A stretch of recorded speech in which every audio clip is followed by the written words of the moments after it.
sekalian, saya adalah seorang guru penggerak. Nama saya Misyadi Yulianto akan menjelaskan tentang modul 4, karena di kami ada namanya tugasnya berbagi aksi nyata, yaitu aksi nyata budaya positif.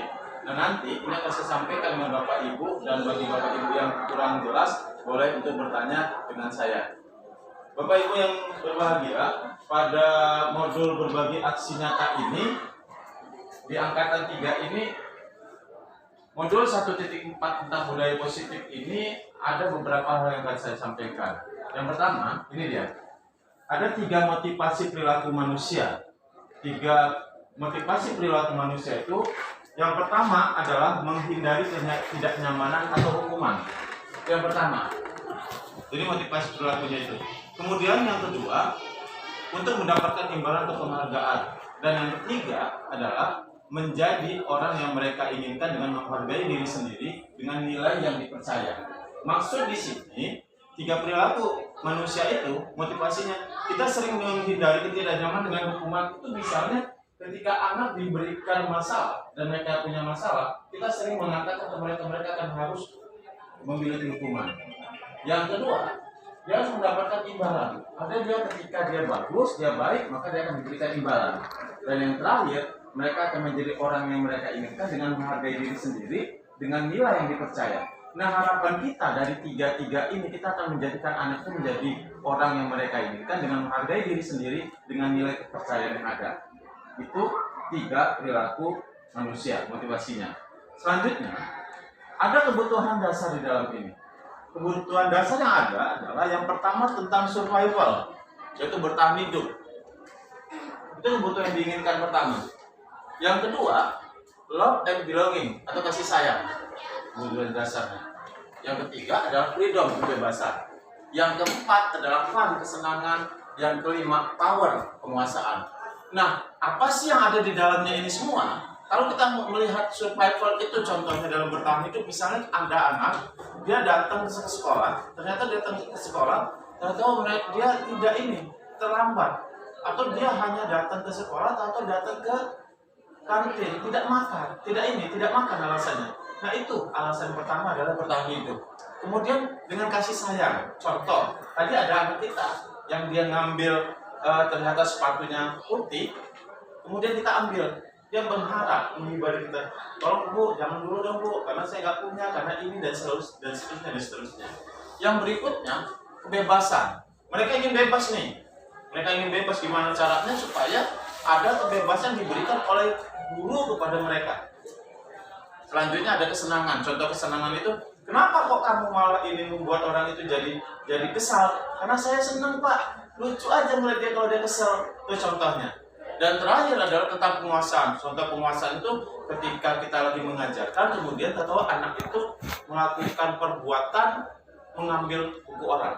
Pada waktu dia mengambil, dia kemudian dimarahi. Apa maksudnya? Dia pengen memiliki itu semua. Dan inilah adalah kebutuhan dasar yang ada di dalam kehidupan kita semuanya. Lalu yang berikutnya, ada 5 posisi kontrol. Ini 5 posisi kontrol. Yang pertama, kontrol yang berikutnya adalah penghukum. Bahwa contohnya ya, untuk patuhi aturan saya, kalau tidak awas. Atau kamu selalu saja salah. Ini yang sering terjadi di guru. Lalu yang berikutnya, pembuat orang merasa salah. Contoh, ibu sangat kecewa dengan kamu. Gimana coba kalau orang tua kamu tahu kamu berbuat begini? Itu sering benar kalau guru BP membuat seperti itu. Yang selanjutnya adalah sebagai teman. Nah, kita sebenarnya diharapkan sebagai teman, tapi banyak negatif juga ya sebagai teman. Contoh, ayolah bantu demi Bapak ya. Ya sudah, sekarang tidak apa-apa, nanti Ibu bantu. Itu sering banget kita lakukan di sekolah. Lalu berikutnya, sebagai pemantau. Contoh, peraturannya apa sih gitu. Lalu sanksi atau konsekuensinya apa sih? Itu sebagai pemantau. Dan yang terakhir ini yang diharapkan dengan kita Bapak Ibu, yaitu manajer. Kita berlaku sebagai manajer. Artinya bahwa apa kesepakatan yang sudah kita buat, apa yang kamu udah lakukan sesuai dengan keyakinan tersebut, Lalu apa rencana kamu untuk memperbaikinya? Jadi kita mengharap ke anak supaya dia yang menyelesaikan masalahnya. Ketika misalnya ada anak atau dia terlambat terus, dia harus ikut piket tapi dia nggak pernah piket. Ketika dia piket nggak datang itu, kemudian kan ada temannya nggak senang. Lalu kita nggak bisa langsung ngomong kamu ini nggak benar dan sebagainya. Sebagai seorang manajer harusnya dipanggil tuh anak. Nih gimana nih? Ada masalah apa nih? Oh ternyata biasanya ada masalah. Pak saya sebenarnya ada masalah nih. Apa masalahmu? Masalah saya itu seringkali saya terlambat karena saya sebelum berangkat ke sini saya harus ngantarkan adik saya. Dan itu masalah. Jadi gimana solusinya kalau kayak gitu? Ya saya nggak enak Pak dengan teman-teman. Karena teman-teman saya itu pada marah dengan saya. Nah, jangan kita yang mengambil ini. Konteks itu jangan kita ngambil, tapi serahkan ke mereka. Jadi gimana anak bagusnya? Gimana ya Pak ya bagusnya Pak? Kalau gitu bagusnya gini aja Pak. Mereka yang mengambil solusi. Udah Pak pulang sekolah, saya ini aja Pak. Saya bersihkan dulu kelas itu. Kemudian besok mungkin kalau saya terlambat nanti bisa kawan-kawan yang ngepel. Itu salah satu solusi sebagai seorang manajer. Jadi ada 5 posisi kontrol kita. Dan inilah satunya sebagai penghukum. Yang kedua, pembuat orang merasa bersalah. Yang ketiga, sebagai teman. Yang keempat, sebagai pemantau. Dan yang kelima, sebagai manajer. Harapan kita sih sebenarnya, kita sebagai guru bisa sebagai manajer. Banyak masalah sebenarnya yang kita hadapi di sekolah kita. Lalu berikutnya, nah ini ada motivasi-motivasi yang ada. Contohnya adalah motivasi itu ada 2, ada motivasi eksternal dan motivasi intrinsik. Jadi di motivasi eksternal itu ada namanya identitas gagal. Kemudian nanti ada identitas berhasil dan sukses. Di identitas gagal itu ada perilaku kontrol negatif dan ada perilaku kontrol positif serta kontrol diri. Nah, perilaku kontrol negatif itu yang tadi saya jelaskan itu ada sebagai penghukum dan pembuat orang merasa bersalah. Nah, inilah yang sebenarnya saya katakan bahwa perilaku kontrol yang negatif itu seperti ini. Lalu, yang positif itu ada sebagai teman dan sebagai pemantau. Nah, yang terbaik adalah kita sebagai kontrol diri, itu sebagai manajer. Maka di sini, contoh ya, kalau guru yang berbuat untuk penghukum, menghardik, kemudian menunjuk-nunjuk, menyakiti, menyindir, itu yang tidak baik sebenarnya di sekolah kita. Lalu yang berikutnya, membuat orang merasa bersalah, berceramah panjang lebar ke anak. Kemudian menunjukkan kekecewaan yang mendalam. Sering kan kita mengatakan kayak gitu ke anak, padahal itu nggak baik banget. Lalu yang berikutnya, sebagai teman. Nah, sebagai teman ini membuat alasan-alasan untuk murid-muridnya. Kita seringkali sebagai teman akhirnya kita membantu. Itu negatif juga sih sebenarnya. Tapi ada baiknya dibanding kita sebagai penghukum atau membuat orang bersalah. Yang selanjutnya adalah sebagai pemantau, yaitu menghitung dan mengukur. Lalu yang terakhir sebagai manajer yaitu mengajukan pertanyaan-pertanyaan. Jadi manajer itu mengajukan pertanyaan itu solusinya bukan kita, tapi solusinya adalah mereka sendiri. Lalu yang berikutnya dari guru berkata, kalau misal sebagai penghukum, tadi dikatakan ada menghardik, menunjuk, kemudian menyakiti dan menyindir. Kalau kamu tidak melakukan, saya akan bla bla bla. Itu sering seperti itu. Lalu yang berikutnya, hasilnya akan didapatkan seperti ini. Hasilnya membuat anak itu memberontak, kemudian mendendam, menyalahkan orang lain dan sebagainya. Inilah bentuk-bentuk yang sebenarnya salah di dalam bentuk kontrol negatif sebagai penghukum. Lalu kalau bisa kita bercermin pada pembuat orang merasa bersalah. Tadi dari kegiatan guru berbuat itu adalah berceramah, menunjukkan kecewaan mendalam. Contoh, kamu sudah mengecewakan bapak ibu, kemarin udah disampaikan, nggak usah datangnya seperti itu, nggak usah keluar dan sebagainya. Itu sering kita sampaikan. Kemudian tahu hasilnya, menyembunyikannya, kemudian menyangkal dan berbohong. Sering kan anak kita akhirnya berbohong. Iya Pak, tadinya saya ini, kenapa kamu kantin? Iya Pak, tadi saya ke kantin karena saya lapar. Padahal bisa jadi dia tidak suka di pelajaran. Harusnya kita cari informasi yang sebesar-besarnya apa yang terjadi di sana.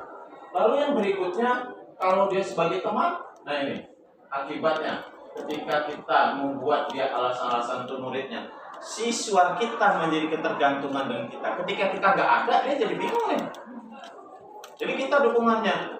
Hari ini misalnya tahu anak-anak itu pokoknya tenang kalau ada apa-apa sama Pak Jadir. Ketika esok hari itu terjadi dan Pak Jadir nggak ada, dia nggak ada tempat untuk menceritakan kisah dia, dan dia serba ketergantungan dengan kalau dia wali kelas ya wali kelas, kalau sebagai BP, kalau dia guru mulia ketergantungan dengan guru-guru itu. Kemudian sebagai menghitung dan mengukur, ayo apa peraturannya, memantau apa konsekuensinya atau sanksinya. Kalau misal kamu pakai sepatu apa ininya konsekuensinya, dan itu nggak benar itu. Kemudian apa yang telah kamu lakukan, apa yang terjadi sekarang, dan ini semua akhirnya dia akan menyesuaikan bila diawasi. Nah ini jeleknya, kalau dipakai pemantau ini, dia selalu kita pantau, ketika kita nggak pantau, dia jadi nggak benar nih. Maka yang terbaik itu ketika kita menjadi manajer, kita mengajukan pertanyaan-pertanyaan di mana yang ditanyakan misalnya apa yang kita yakini, apa kamu meyakini hal tersebut. Kalau kamu meyakininya, kamu itu yang kita bisa lihat. Lalu yang berikutnya,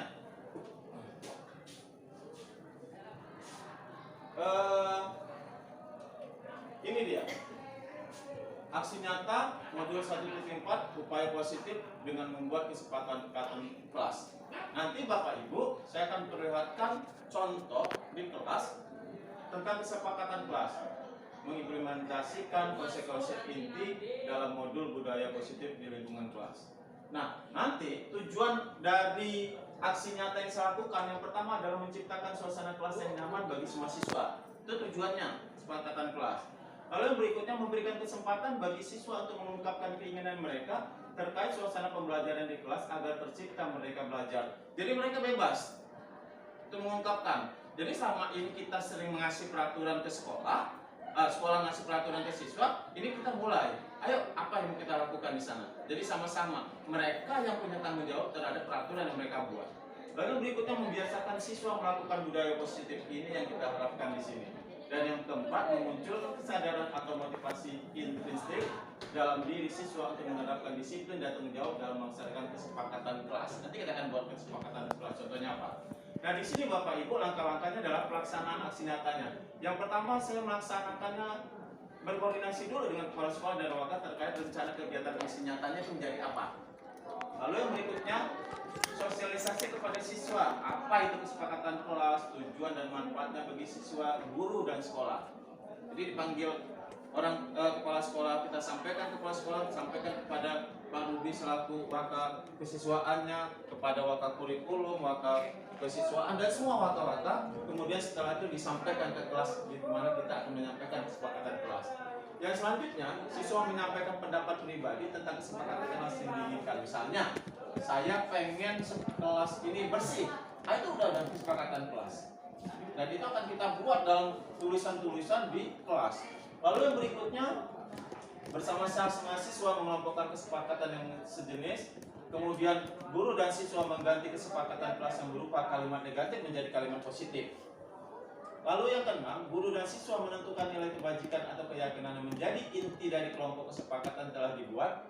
Yang ketujuh, guru dan siswa meninjau ulang kesepakatan yang telah dibuat, menyetujui dan menandatangani kesepakatan tersebut, baik guru dan semua siswa. Nanti kesepakatan kelas itu kita buat, kemudian nanti udah selesai, fix, baru tanda tangan sama siswa, dan kita juga akan menandatangani. Ketika dia punya masalah, dia akan ingat dengan ini ya, kesepakatan kelas. Dan mereka konsekuensinya kita sebagai manajer akan menyampaikan apa dong masalah yang terjadi di sana. Lalu yang berikutnya, guru dan siswa melakukan sosialisasi kesepakatan kelas dan berjanji menerapkan dalam kelas. Nah ini janji yang diharapkan di sana.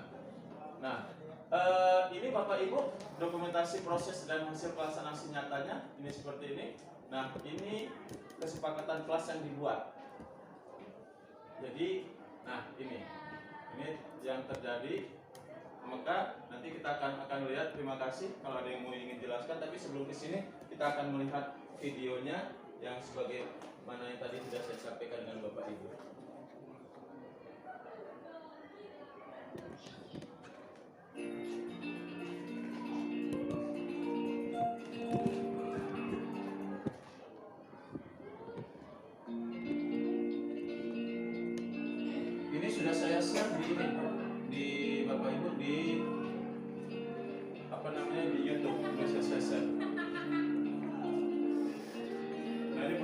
sosialisasi dengan kepala sekolah, kemudian sosialisasi dengan siswa, kesepakatan kelas bagaimana, kemudian menyampaikan pendapat pribadinya siswa, lalu sama-sama siswa dan guru untuk mengganti kesepakatan kelas yang negatif jadi positif bahasanya, kemudian menentukan nilai kebajikan, meninjau ulang kesepakatan, kemudian melakukan kesepakatan dan untuk berjanji untuk menerapkan. Dan ini contohnya.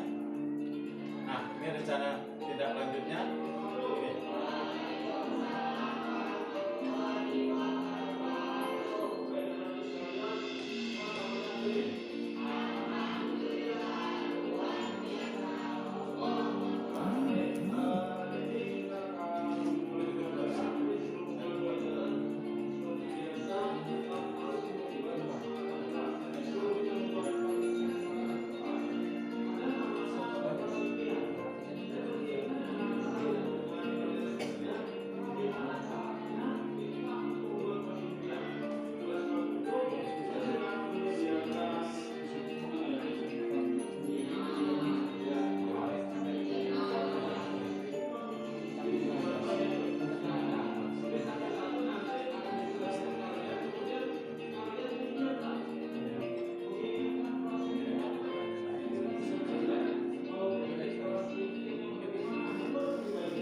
kerjakan bener ya, kerjaan bener, anak tuh pasti tenang, pasti ada senang.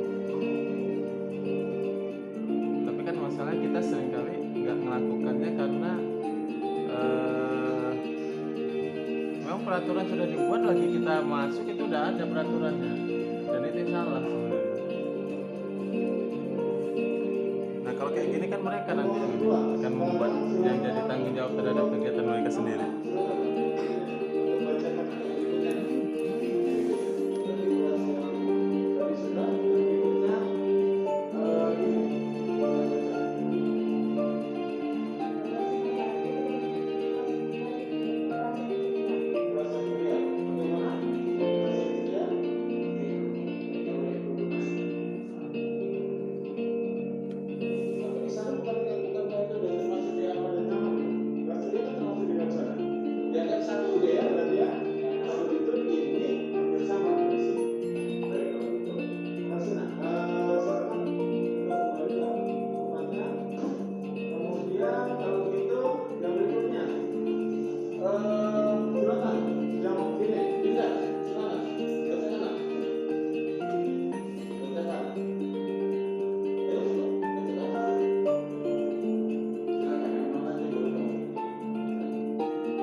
Jadi mereka semua nanti ngatur itu, kita nggak banyak omong gitu, mau apa mereka. Ya.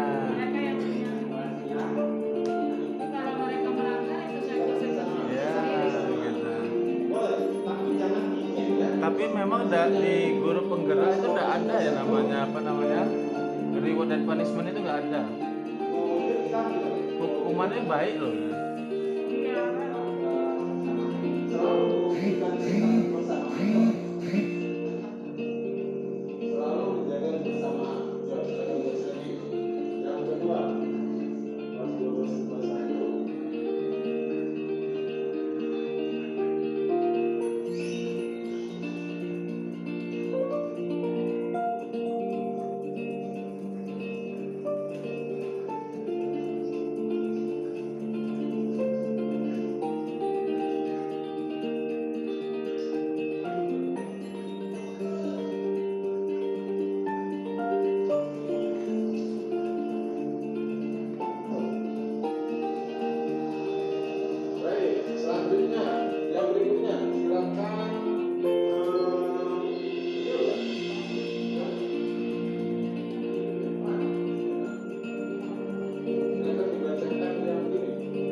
membuat kesepakatan kelas. Saya rasakan pada adanya kesepakatan kelas ini membuat saya dan seluruh siswa kelas Apa yang kamu rasakan setelah membuat kesepakatan kelas? karena adanya kesepakatan kelas ini membuat saya dan seluruh siswa kelas bisa menyalurkan pendapat dan harapan. Juga karena kesepakatan ini membuat kelas menjadi lebih baik. Kalau kamu, apa yang dirasakan setelah membuat kesepakatan kelas? Menurut saya kesepakatan kelas ini sangat berguna untuk kelas bersama karena kesepakatan kelas ini hasilnya selama ini kita udah buat kesepakatan dan harus diturutin dan dijaga. Jadi menurut saya kalau hasil dari 4 poin yang udah ditulis di depan tadi, menurut saya sangat baik dan itu tuh bisa menjaga kesolidan, juga kedisiplinan, terus juga bisa menjaga kebersamaan, menumbuhkan sikap sosial dan juga menumbuhkan pribadi yang lebih baik ke depannya untuk sesama anggota kelas.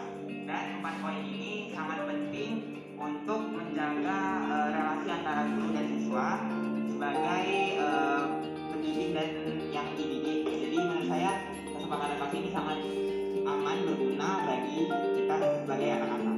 Ya. Kalau menurut kamu, apa yang kamu rasakan setelah membuat kesepakatan kelas? Saya pribadi sangat menyukai kesepakatan kelas yang dibuat. Karena setelah membuat kesepakatan kelas ini saya merasa bersifat satu itu lebih kompak dan juga lebih solid. Dan juga kedepannya untuk lebih baik lagi Menurut kamu, setelah dibuat kesepakatan kelas ini, kamu merasa apa? Kalau kamu setelah dibuatnya kesepakatan kelas ini, kamu merasa bagaimana? Saya rasakan setelah membuat kesepakatan kelas. Nah, untuk kamu, apa yang kamu rasain setelah membuat kesepakatan kelas ini? Nah, untuk kamu, apa yang kamu rasain setelah membuat kesepakatan kelas ini? Saya rasain setelah membuat kesepakatan kelas itu kelasnya jadi lebih bersih dan nyaman. Terima kasih. Agak berembuk ya, saya katakan ini.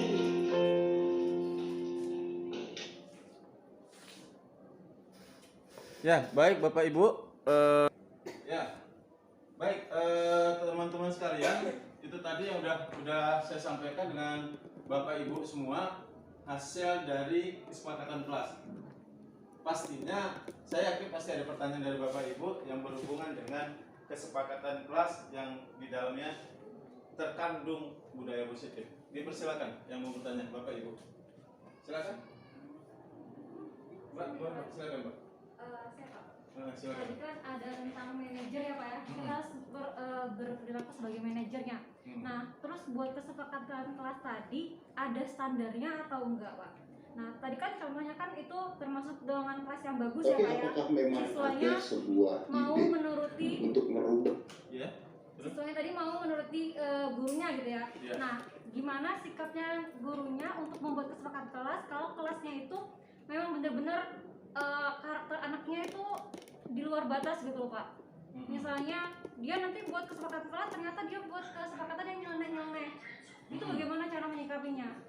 Ada standarnya kah atau ada batasannya? Ada batasannya atau ada standarnya gitu Pak? Baik, terima kasih Bu Riza pertanyaannya tuh.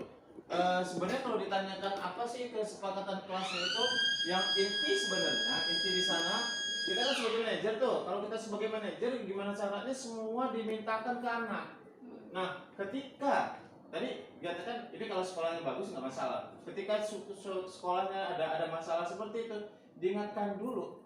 Kita harus mengingatkan dulu bahwa tujuan utama kita adalah memberikan kesepakatan ke mereka. Tujuan utamanya gitu. Kasih mereka tuntunan dulu bahwa kita memberi kesepakatan untuk kalian. Tinggal pilih, apakah mau mengikuti peraturan sekolah yang dengan tekanannya mungkin luar biasa atau mau dengan dari mereka sendiri peraturan itu. Yang pasti mereka akan mengikuti maunya mereka. Dan maunya mereka itu tolong diingatkan juga di sana. Maka di sana ada namanya kelas impian Ibu Riza. Ada kelas impian baru kesepakatan kelas. Kelas impiannya apa? Saya pengen kelas ini nggak ribut deh gitu loh. Nah, itu udah impian tuh. Saya pengen kelas ini bersih. Karena di sorotan laci itu banyak kotoran. Saya pengen supaya bersih sorotan. Nah, itu adalah kelas impian yang diharapkan. Saya pengen sama-sama menjaga kebersihan dan sebagainya dan sebagainya.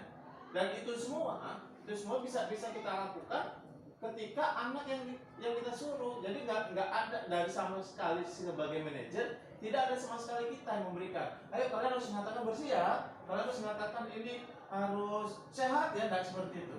Jadi kita sebagai manajer harus seperti itu, membuat siswa itu menjadi mengikuti maunya mereka sendiri. Muridnya seperti itu. Jadi di sini nih tadi dikatakan di sini. Tadi manajer, nah ini apa kesepakatan yang sudah kita buat, kemudian apa yang kamu lakukan ini sesuai dengan keyakinan tersebut, apa rencana kamu untuk memperbaikinya. Jadi si anak yang ditanya, jangan kita yang memberikan fokus di sana.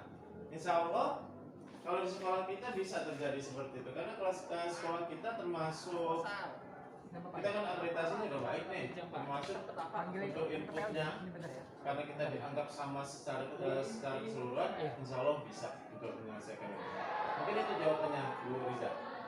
Mungkin ada Bu Bia, Bu Mary, cukup. Baik, kalau seperti itu mungkin ini yang bisa saya sampaikan kepada Bapak Ibu. Terima kasih atas waktunya, dan perlu diingat kembali bahwa ini semua adalah untuk kebaikan anak, karena tujuan utama kita adalah memerdekakan siswa, merdeka belajar, membuat anak itu bebas dalam tanda kutip. Kita menuntun bukan menuntut, kemudian kita menjadikan anak itu sesuai dengan harapan mereka, karena harus kita ingat anak memiliki keunikan sendiri dan kita harus sesuai dengan kodrat alam dan kodrat zaman. Dan semoga 5 posisi kontrol yang sudah sampaikan itu akan membentuk jiwa kita jadi lebih baik, dan budaya positif yang kita inginkan di sekolah ini menjadi lebih baik. Itu yang bisa saya sampaikan. Mohon maaf atas segala kekurangan. Saya tutup. Billahi taufiq wal hidayah. Wassalamualaikum warahmatullahi wabarakatuh.